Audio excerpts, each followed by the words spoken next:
I'd like to begin with a question for Gerta, because Gerta, as I said, is really the Carr pioneer. And Gerta, when you first decided to write a book about Emily Carr, you were sort of going against the grain. And what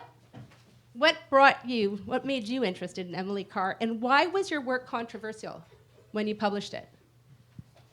I do want to answer that question, but first of all, I want to say that, as Sarah has made clear, I've been working on Carr for 30 years. So I have seen how our picture of her has changed continuously over that time. And this is just a wonderful moment. This monograph online, I think you're going to be delighted with it. It presents a very rich picture of Carr with a lot of contextual information about her changing reputation and so on, and wonderful illustrations and key works. So for me, as a long-time scholar in this area, it is amazing to see a younger generation, and that includes also Sarah, who curated this wonderful show, which you're going to see at the AGO, a younger generation espousing Carr without the hang-ups and without having to climb over the obstacles that were there for earlier scholars. So how I got to this was that I came to Canada from the UK, where I had already been a university teacher for many years, and I didn't have a PhD there because in England, if you were from Oxford and the Courtauld, you didn't need to. Those were the glory days. Plus, there was such a demand for art history, you know, that as soon as we were produced, we were shunted out there. But when I came to Canada for the second time in 1981, I needed to have a PhD. So I felt I really want to know where I am, what Canada is about. And I noticed that nobody had done any detailed research on Carr, on her actual relationship with and transactions with First Nations people. Now, the actual pioneers of Carr scholarship, I have to say, I can't quite claim that. They were Doris Shadbolt of the Vancouver Art Gallery and Maria Tippett, the first biographer of Emily Carr. They were the reigning authorities on Carr at the time, and they did wonderful work of really laying down the foundations of memory and analysis for Carr. But I noticed that each of them just had really, really short sections on Carr's relationship with First Nations. Now, I came to do my PhD, and I had no idea how this was going to change my life. It did. It was in the mid-1980s, and it was a terribly, intensely political moment. So when I went out there to do my research, it was a couple of years after the Gitxsan had started to take the British Columbia government to court in order to gain sovereignty, to gain title to their traditional lands, a case that went all the way up to the Canadian Supreme Court as the Delgamuukw case. You probably know about that. It was a case that was very dramatic because, first of all, the British Columbia Chief Justice ruled the case out, saying that there was no real claim. And then, as it was appealed, it was granted, and it laid the foundations for the reopening of land claims negotiations. The government of British Columbia and the federal government had to come on side and start to reopen that question. The other thing that was coming to the forefront was awareness of how First Nations culture and families had been disrupted by the residential school program. So this was a time when First Nations communities were very angry and militant, both at their treatment by the whole colonial history to which they had been subjected, and also by the fact that they were always being spoken for and described by white Canadians, and they were not able to speak for themselves. So, as you can imagine, doing research on Emily Carr was quite an iffy proposition at that time. But I did actually receive very gracious welcome from elders who remembered Carr, and I was able to visit all the sites where she had painted, except for the Nass River, where I still haven't been, and to interview people there about how things would have been when Carr came to paint. And it was an absolutely wonderful project to do. So one of the things you'll see is that that has changed from that time was that, of course, academics who were getting into post-colonial theory and post-structuralism and deconstruction, Carr was a very easy target to deconstruct. She was an obvious candidate to be a colonial appropriator and exploiter and so on. So what I set out to do with my book was, first of all, to establish a really detailed empirical understanding of what she had experienced, where she had been, exactly what she had done, a catalogue raisonné of all her works with First Nations imagery. And out of that, I worked to create a much more nuanced picture. And what I argued was that she actually had developed a project which was much more socially engaged than anyone had realized.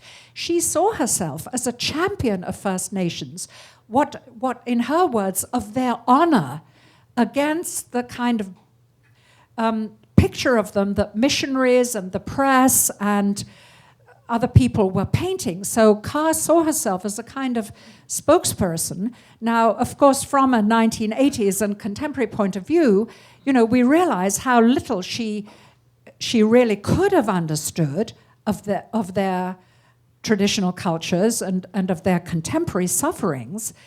But at the same time, she really was bucking the currents of her time and the general views of the Aboriginal population that was held by the settler community, which was growing enormously. Carr herself was born in 1871 in Victoria, so she was there from the beginnings of the existence of the province, but the province was filling up with new arrivals all the time, and these people hadn't had the same sort of exposure that she herself had. So that's how I came to do this, and it was wonderfully rewarding to do, and I think that it did play a part in the controversies of the time, where, of course, First Nations scholars also entered the field and began to make the most decisive intervention there. People like Marcia Crosby, who's currently in the PhD program at UBC and has written a lot. So I'm gonna jump in and flash forward 30 years. Yeah. So Sarah, you do an amazing thing where you decide that you're going to combine Indigenous artifacts with Carr's work. Yeah, so this was really loaded. Like we had a couple of moments. First of all, the Indigenous works that we borrowed in London came from the British Museum and the Pitt Rivers, the Horniman Museum, and so on. And securing those loans was incredibly complicated for a lot of the reasons that Gerta's alluding to. And there was a lot of trepidation. We ended up enlisting the help and support of James Hart, who's a Haida hereditary chief and a master carver himself, and he helped us with that. But it made the whole project much more fraught because of these political issues that Gerta's alluding to. And there was a certain point where Ian and I really had to kind of look at each other and say, are we really up for this dogfight that we might have here? Were you scared? We were. And then have. we thought, to hell with it. I'm not going to be... This is time for this to happen. We know our motivations are, in the best, are as pure as one could possibly be, and we just simply feel that it's a tremendous waste to not mobilize these collections in the UK that are not really much studied or looked at. We need to bring them out of the basement and be proud of our Canadian heritage, which is what we see it as much as Carr is. And what was the idea behind having the Indigenous works with Carr's works? It's interesting because traditionally in exhibitions of Emily Carr, the Indigenous objects are there as, they've been kind of deployed, I think, as sort of shallow comparative, like look at how her modeling of planes in this painting of a mask looks like an actual mask. I mean, that's not really very interesting to my mind. I think what we wanted to do was say, look how this colonial person's experience of the landscape and how her way of expressing a kind of yearning to belong to place, which is part of the colonial experience. Look how different that is from looking at an object that's made by someone who has a clan identification that goes back millennia. I mean, you can feel the difference between the colonial objects and the objects that came out of the indigenous peoples. And again, these particular holdings were from the late 1700s and 1800s. What was so wonderful was that some of the objects that we found at the Pitt Rivers and at the British Museum had belonged to Jim Hart's family. And so there was a raven mask that had been surrendered to Reverend Charles Harrison in the 1860s in Masset that had belonged to Charles Edenshaw, his great-great-grandfather, and that had actually come down in the family to Charles Edenshaw from a shaman named Kude, who was one of the like really heavy dudes in Haida history. And there it was, and we got to hold it and look at it and exhibit it. And in the audio in London, we were able to have Jim speaking to that object as someone who, in a sense, this object belonged to. Likewise, Jim responded to Totem and Forest, that painting in the middle, by telling us the story of the fact that it was his family's pole, and telling us the story of what is the tale of the bear mother that the pole talks about. So we were able to kind of cross-pollinate the understanding of the paintings with the expertise of an Aboriginal voice, which was certainly one of our ambitions, and Jim was so skilled at making that possible for us. But I mean, we had this very kind of complex agenda with the show, and Jim Shedden, who's sitting here with me in the front row from the AGO, who nursed us through the making of the publication so brilliantly. We had to kind of make an exhibition and a book that would both introduce Carr to an audience that had never heard of her, which was one kind of a problem, and then also for Canadian readers and for Canadian viewers of the exhibition, make a project that would sort of challenge their notions of the Carr that they thought they knew. So, there were several revisions that, if I could just take a moment, that we made to the standard view of Carr. We wanted to move away from the very well-known dark forest pictures for which Carr is best known. They're sort of brooding and melancholy. We really wanted to emphasize the later oil and gasoline paintings, works on paper that are more informal, more free and spontaneous, that show her as a more adventurous, we'll see some of them later, but that show her as a more adventurous artist. We wanted to rectify a kind of sense of Carr as the kooky landlady with the hairnet and the orthopedic stockings and the monkey, and really train people instead on looking at the diligence and hard work that she did as an artist, and focus on her effortfulness and her drive rather than on her romantic nature or her emotion. And this is a typical kind of corrective, I think, that has to be undertaken in the assessment of many women artists. So I want to now just jump for a moment to her background, her background, because there is so much myth and lore and Gerta. It's kind of swamped her in a way. It really has. And there's a question: is the biography important? Is it not important? Can you tell us, Gerta, a bit about how did she come to her interest and come to painting?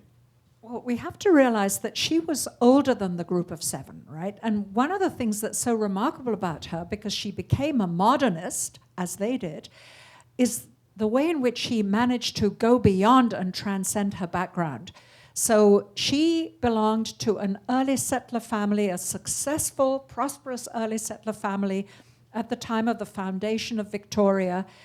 You see her parents here. Her father was actually a 49er. He made his first money as he came as an immigrant from England, a young man from a working class family who made good in the New World, supplying the miners, the gold miners in California. And then, because he wanted to be under British rule, settled in Victoria. So Carr was part of this family of 5 sisters, and her only one surviving brother of the 4 brothers that were born. By the age of 17, she was an orphan. Both her parents had died.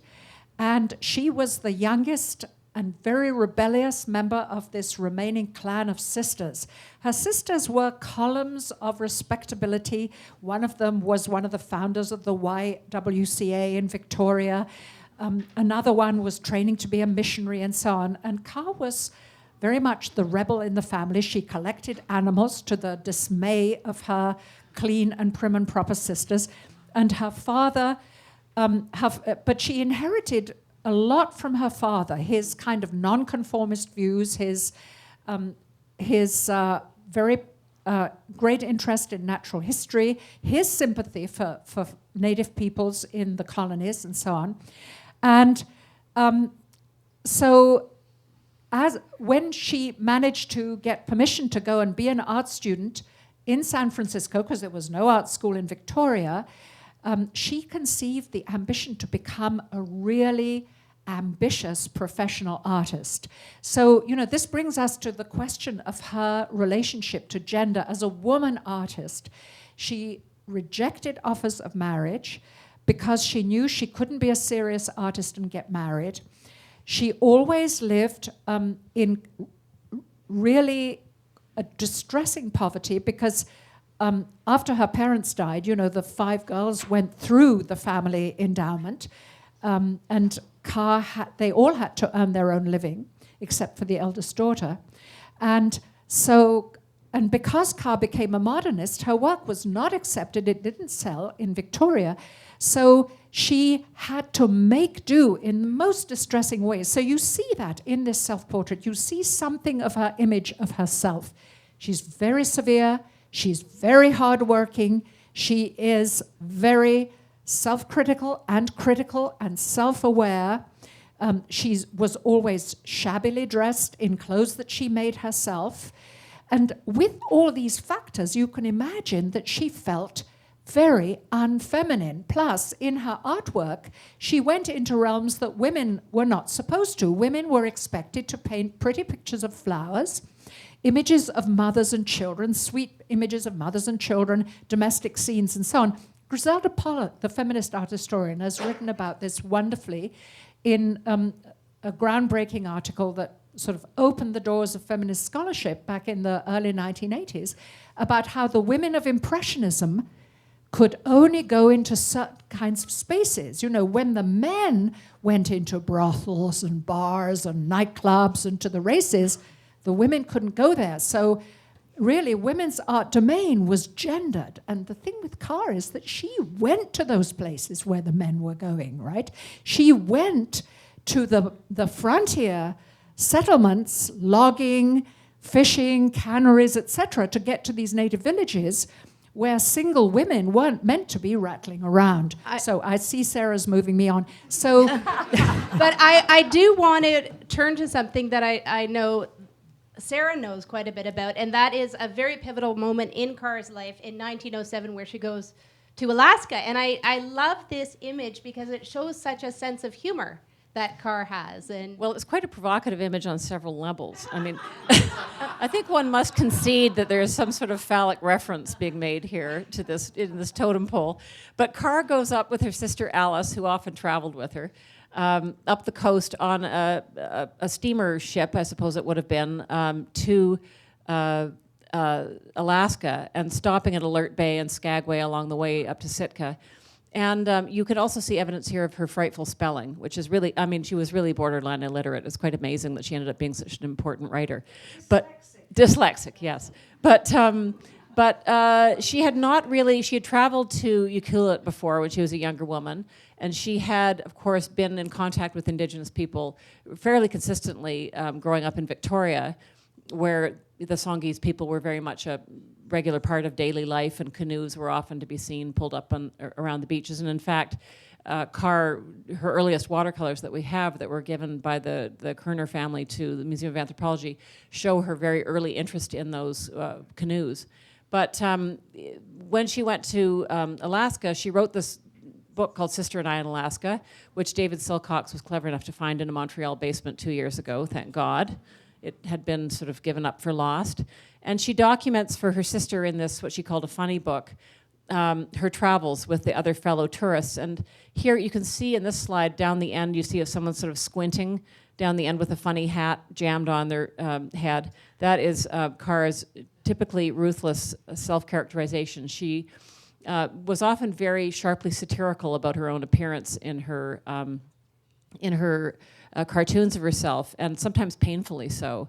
But what's interesting here is that in this book is that she's really, we will be showing this in Toronto, is that she really is both standing apart and being critical of her fellow tourists, but also in other moments, such as this one, portraying herself as being, complicit in the kind of gormless tourist, the idiotic, consuming, greedy, dumb, tourist. So she's sort of flipping all over the place, trying to situate herself within the kind of cross currents of the culture. Going to Paris for a young woman from Victoria who couldn't speak French was a very intimidating experience. But fortunately, in France, Paris was a great center of art education. So there were a great many English-speaking students and English-speaking teachers. So she found some very good teachers. Henry Phelan Gibb, who was a member of Gertrude Stein's circle, and through that, he was an Englishman. He knew Picasso and Matisse.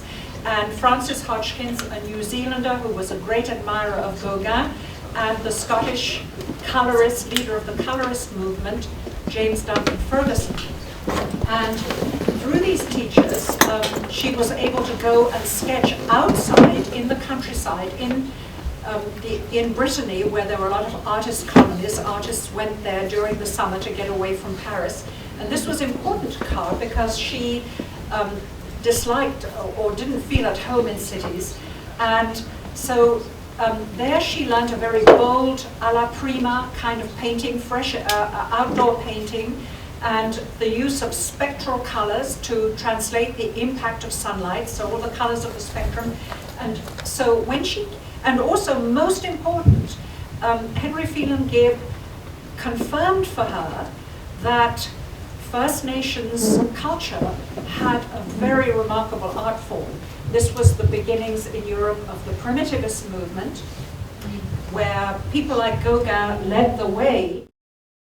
In 1912, immediately after returning from Paris, she did this very long 6-week trip where she went right up to the Skeena and Nass rivers, across to Haida Gwaii.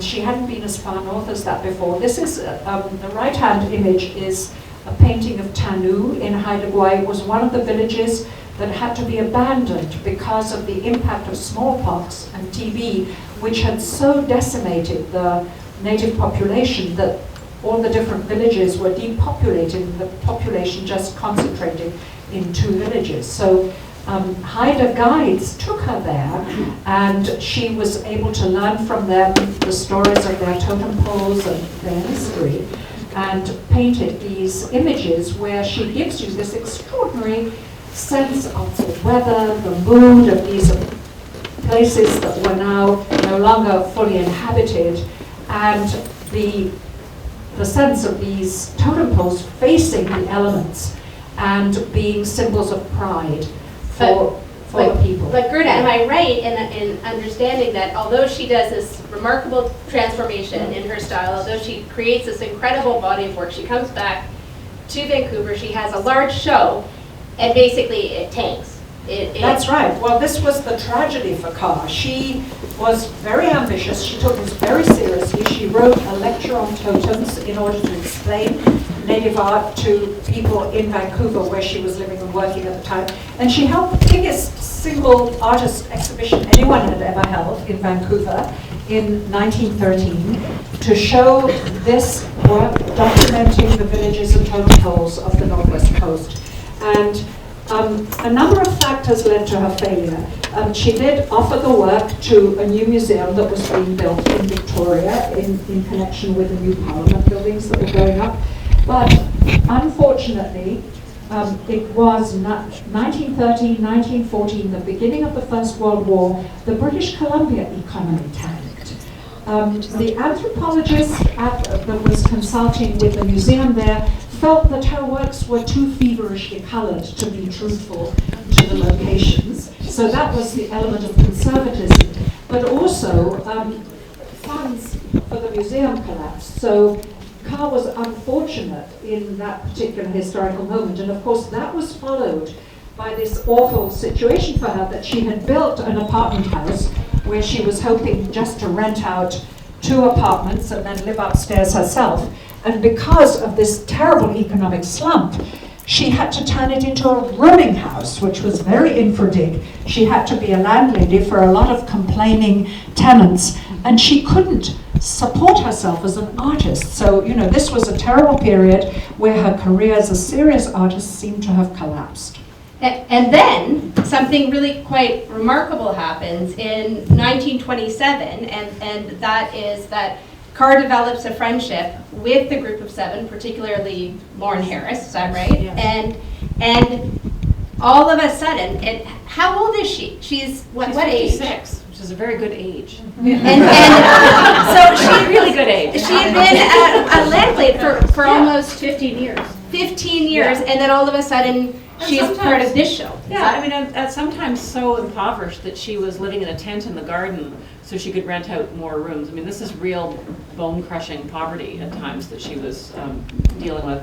And she gets a visit from Marius Barbeau and then from Eric Brown, who was running the National Gallery at the time.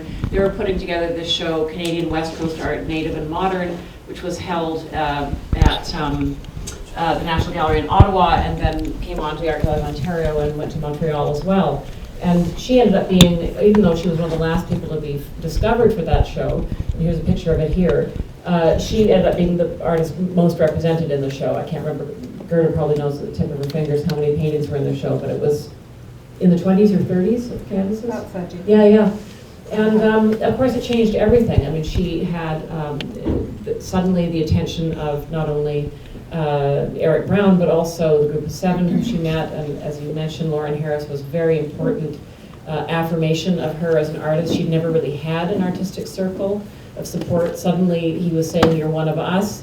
She was very influenced also by Harris's actual way of painting, his spiritual concerns, his way of modeling form. As you can see here, I mean, if Harris had been into figurative painting, he may well have painted that picture on the left-hand side. And Kitman Pool Totems from Hart House, right around the corner here, is the other painting on the right. And this very smooth, glossy, kind of silky model of form is the legacy of that Harris contact on her, and also of Georgia O'Keefe, whose work she'd seen went on to see in New York in 1930. So this really was the hinge point when she suddenly was not, the crazy landlady anymore. She'd been affirmed as a major national figure.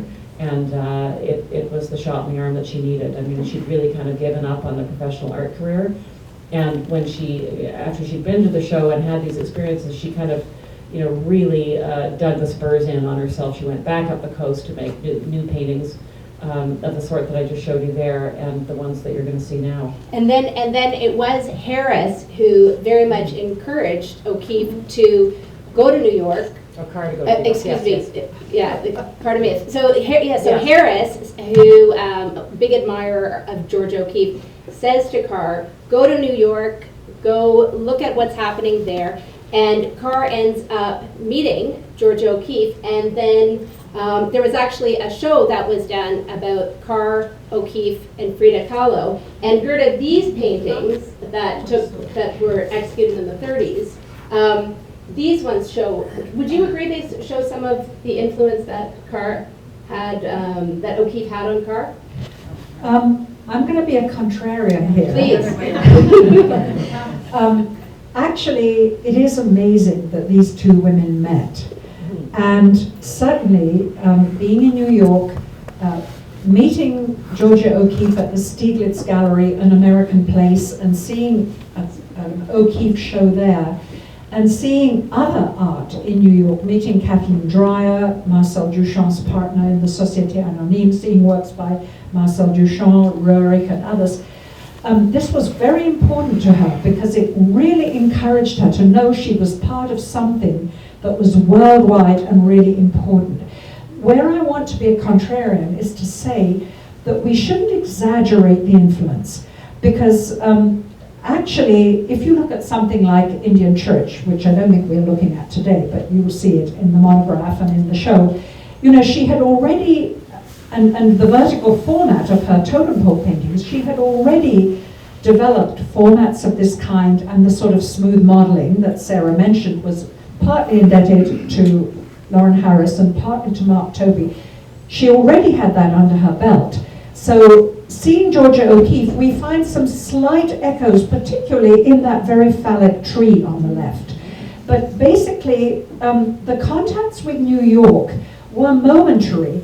There was no hookup from it. She didn't carry on in association with anyone. And we have to realize how determined and bold and intelligent and hardworking Carr was. She used the resources at hand. She used art books and art magazines for a while. Between 1924 and 1929, she was closely associated with Seattle painters who have been largely forgotten because they're not part of the Canadian national narrative, but Mark Tobey was just as important as Lauren Harris to her. And the online art book goes into that quite a bit. Yeah. So I think what we have to say is that Carr espoused being a modernist. Being in New York was very exciting for her, and she determined to keep up her own end in Victoria. Now she was a modernist, and she was also an experimentalist in terms of her technique and her style. These works, Sarah, they were painted with gasoline. Is that Yeah, she came up with this idea of thinning the oil paint out with gasoline, which of course has created nightmarish problems for conservators. She was broke, so she used the cheapest paper she could find, and then she thinned the oil paint with gasoline so she could move it around like watercolor, but it had this sort of vibrancy and opacity of oil paint. And she created, these were the pictures that the English press went absolutely bonkers for. And this was where the Van Gogh reference cropped up, was in these vibrating skies and kind of the sense of a kind of mystical emanation in the landscape. And Carr has really got that down. And these were the kind of pictures also, just to go back to what we were saying earlier, that we wanted to emphasize. Most people aren't as familiar with this end of Carr's production as they are with the forest paintings. And Ian and I both felt that this was actually, in a way, the more remarkable part of the accomplishment. But the heavens kind of continue, notwithstanding the kind of folly of man. I mean, that's how I read Carr. And this picture is actually, I mean, when you get down to brass tacks about, was she an environmentalist? This is a very interesting painting that is in a private collection in Toronto, and you'll see here, one of the reasons I love it, and we don't have it in the Toronto show, although I'm still groveling, you see there's a little lick of bright red there, and you can't really see it all that clearly, but in the actual picture, it's really quite a sharp, snap of scarlet there. And what it is, it's like a cut limb. It's like it's bleeding. And Carr used to refer to trees as screamers when there were stumps that were cut. She used to refer to the jagged bits that stuck up from the stump when the tree was felled and called them screamers. So she had this persistent sense that these were living beings that were of equivalent sort of dignity and value to human beings. In fact, I think she rather preferred them to human beings. And she may have been right to do so. This has been an amazing discussion, and I want to have some time for audience questions, but I do want to just ask both of you, in terms of the next decade. So there is this Carr mania going on, huge interest in her work. What do you both feel, just in a concluding comment, was her legacy? And quite recently, her work was shown in 2012 at Documenta. Is she? Thanks to Kitty Scott over there. Thank you, Kitty Scott. And maybe you can speak to. Do you think we're going to have a new appreciation of her, a new reading of her? Well, I'd like to say that I think if we're going to, we need to put ourselves behind it. One of the things that happens with art, certain artists get accepted by the public as personifying and exemplifying what the crucial issues of their culture are. And I think Carr is that kind of artist for Canada. Her openness to overlooked and misunderstood minorities, her openness to the experience of a very extraordinary landscape, are things that are still with us today, that people feel from her work, and they are aspects that are central to Canadian identity. Now, Canadian culture is pretty much invisible in the international world. It was wonderful that Carr was picked to exemplify a new attitude which has emerged in the globalizing world in Europe. Documenta is a very important show. It happens every 5 years. It's kind of the Olympics of international art. And the Italian-American European curator who put this together wanted to highlight artists who were working on the periphery of the mainstream sort of history of modern art, and who were bringing a political awareness and a social awareness to their work. And Carr really exemplifies that. So she has been noticed in that context, and she has been put forward in Dulwich. And in Dulwich, it was a case of collaboration with Canadian sponsors and the Dulwich Gallery.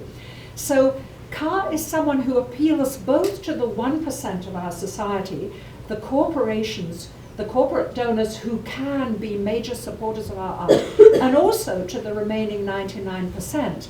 And if we want her to be an emblem for Canadian art, we have to stand behind her. We have to stand behind our preeminent Canadian artists. We have to sponsor publications and exhibitions, because no one is going to notice our Canadian art and culture if we don't put our own effort behind it. So I think this is a great moment.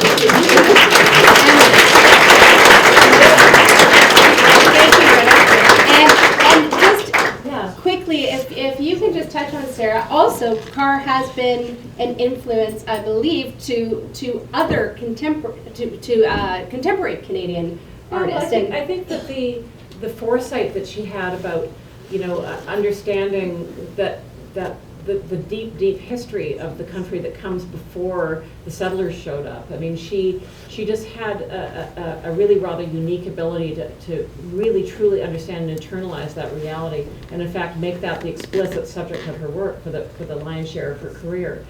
And so, there are many other artists coming afterwards who are working with those kinds of themes. Jeff Wall here, of course, is alluding in this slide we're looking at here, a Stolo excavation in which white anthropologists are working with indigenous consultants on a site. I mean, now there is a whole generation of emerging First Nations scholars that are being trained in the traditional European languages of anthropology, but also European anthropologists are being trained in the traditional ways of knowledge of Aboriginal people. So we're coming into a very different moment that way, and in a way that's a reiteration of Carr's position, because unlike the colonial mindset, which is Indigenous people need to learn from us how to be civilized, Carr's position was we need to learn from Indigenous people how to be civilized. And I think that kind of knowledge is very much a part of our moment in Canada right now, both for artists and for political thinkers. I mean, I'm thinking of John Ralston Saul's Fair Country, in which he argues about the ways in which Indigenous thought is braided into our political culture and the way we think about things and our values of tolerance and diplomacy and so on in Canadian public life. And some people feel that his argument goes too far and succumbs to wishful thinking. But still, I think that Carr appeals to, speaks to and reflects the very best in what our country can be, in terms of the humility she brings at looking at the other, whether it's an Indigenous person or an Islamic immigrant to our country or someone from China or whatever. She's about looking and trying to understand the other person's point of view.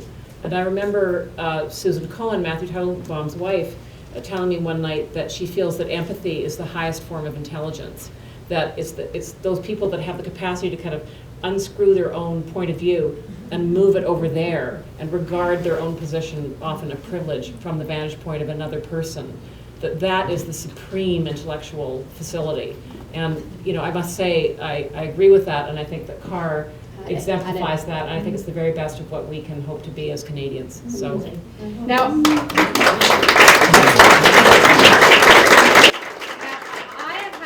privilege of asking you both questions, but I'm sure there are some people in the audience who would also like to ask you some questions. And Jim Shedden. Mine's a comment more than a question.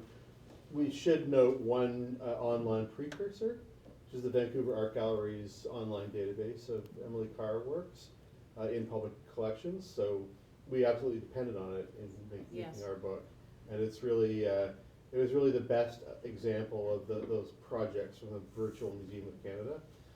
So I think it's great. Thank you for raising that. And I think that we took great inspiration from that. And where we went with it is that we felt that the scholarship to broaden it out. But you're absolutely right. So and it's very unusual to actually working as a curator on the show. Like, I had every Carr painting that was in a public museum digitally available for me to look at, like virtually every single one. And the works that were in private collections we had to dig for. But there's one catalog. It functions essentially as an institutional catalog raisonné. It doesn't have everything in it because the private works aren't there. And there is a David Milne catalog raisonné in this country, and we're working on the Jack Bush catalog raisonné. But we haven't done that work in this country yet. So much needs to be done. So much needs to be done. So much needs to be funded. So there's just great work to be done, pioneering work to be done. But absolutely, the VAG took that first step in getting everything sorted out at the beginning, and it is comprehensive in that regard. And Joan Murray's Tom Thompson is now up. Yes, yes, that's right. Other questions? Yes. You touched on the relationship with J.D. Ferguson and the Scottish colorists, and I wondered if you could just tell a little bit more about that and what intrigued about that. Well, one of the themes of J.D. Ferguson and his group was the idea of rhythm.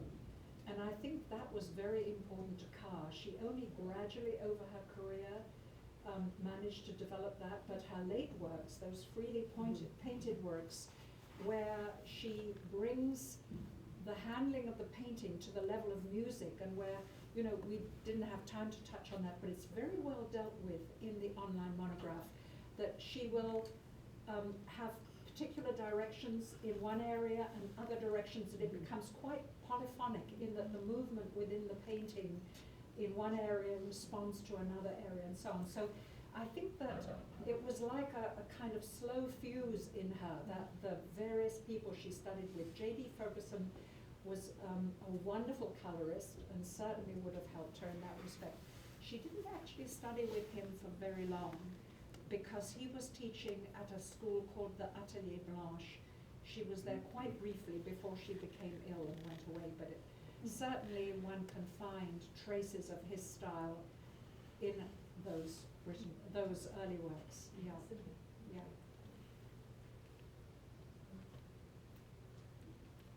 Other thoughts and questions? Charlotte.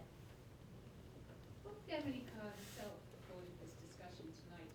And I'm thinking in particular of some of the words that have been used as we look through 100 years of history back to an artist who was so misunderstood in her own time. For example, the discussion of spirituality, or the discussion of her relationship with First Nations. It didn't strike me when I was reading about her that she is an intuitive. She responds very intuitively. I assume she'd be quite uncomfortable with some of the things we talk about today in relation. I think it would have been flabbergasting to her to have encountered the kind of backlash against her that occurred in the 80s and 90s that Gerta was alluding to. Her impulse was so empathetic. She was not an academic type of thinker, not to in any way diminish her intelligence. I think her intelligence had a different complexion to it, as I said. But I think, obviously, I think she would be astonished that people are still talking about her work. But so very taken aback that anyone could construe her as an appropriator of Aboriginal people, Yes. although she was herself, she made pottery fashioned after Aboriginal designs, and she talked about, I have to do this to survive, but I hate doing this because I don't like to take on their designs, and Indians didn't make pots, she said, and here I am doing this. So she had her own vexatious relationship to it. I'm struck by the fact that you brought up the word spirituality, and that's again an aspect of her work that has gone through transformations. I'm sure most people in this room know that Carr wrote a great deal, so we do actually have what she said, and she talked about the spiritual in her painting and what she was trying to achieve. And she was actually, although she wasn't an intellectual, she was a great seeker in that she went to everything available. She went to a lecture series by a Hindu Christian visiting lecturer, Raja Singh, and found actually Eastern ideas of the existence of a transcendent and immanent force very, very relevant to mediating her own emotional experience in the landscape, the sort of sense of the revelation of life that gave her. So terms like spiritual have rather different inflections at different moments, and in the 1990s, John Bentley Mays referred to Carr's writings as balmy warblings, Yes. because he obviously had an allergy to anything that sounded new agey, and Carr was quite new agey, but she was very hard-headed at the same time. And one of the things that struck me was that both Lisa Baldissera and Sarah say the word spiritual without any embarrassment, but without seeming to carry much baggage. So I think that we have a new ease with that word. And one of the things that has really struck me in what I have read recently, sort of rereading Carr, because I did the introduction to a new edition of Hundreds and Thousands, is the extent to which she really did very intelligently articulate what she was trying to do in her painting. You know, this idea of, I think Lisa brings in many of these quotations very well, the idea of seeing the life force in the language and in the landscape, and that's a kind of shorthand for empathizing, which is very important, with the forces of growth and fertility in the environment in British Columbia, where it's very, very powerful. So I think we can use those terms without necessarily seeing them anymore as being, you know, very freighted with baggage, but just simply as a kind of metaphorical language for things that she was really observing very acutely and technically devising very brilliant means to translate into imagery. I just want to add one thing, Gerta, to what you said, is that I'm not sure how widely understood it is that there will be another moment for Carr in Europe coming up, which is that the Art Gallery of Ontario, in collaboration with the Musée d'Orsay in Paris, under Catherine Loughlin's leadership, is organizing an exhibition called Mystical Landscape from Monet to Carr, in which some of the pictures we've looked at tonight, in fact, will be in that show. And, you know, it's quite an amazing thing to just in Paris say Monet to Carr, like if you haven't heard of her, you figure it out. You know, like it's an ambitious title, you know. And I think it augurs a new kind of confidence for us as Canadian institutions to, you know, take our artists abroad. But I mean, that will be, and again, I think they're in the middle of the process of titling the show. And, you know, there is a bit of a, is this an icky word, about the word mysticism, which is the same as, in a way, it's in the same family as spirituality. But, you know, we are in a, as Gerta says, in a different kind of moment in that discussion.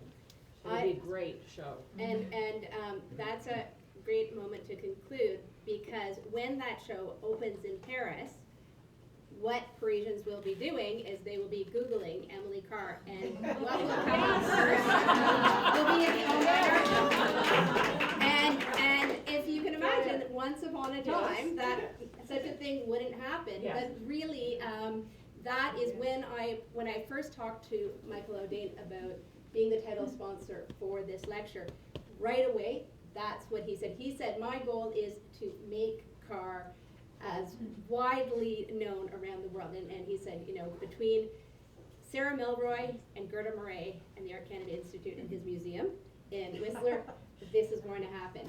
So please go home, read, I mean not the second, but go read when you get home. Don't crowd the aisles. Do go and visit the Carr online art book. I think you'll see it's a wonderful, extraordinary research. And visit the other wonderful monographs. The other How ones. many, 10? There are 10. And thank you all for coming. If you want to stay in touch with the Art Canada Institute, if you want to support our work, that we have inserted a card so you know how to reach us. But from on behalf of Sarah, Gerta, myself, and everybody at the Art Canada Institute, thank you so much for coming.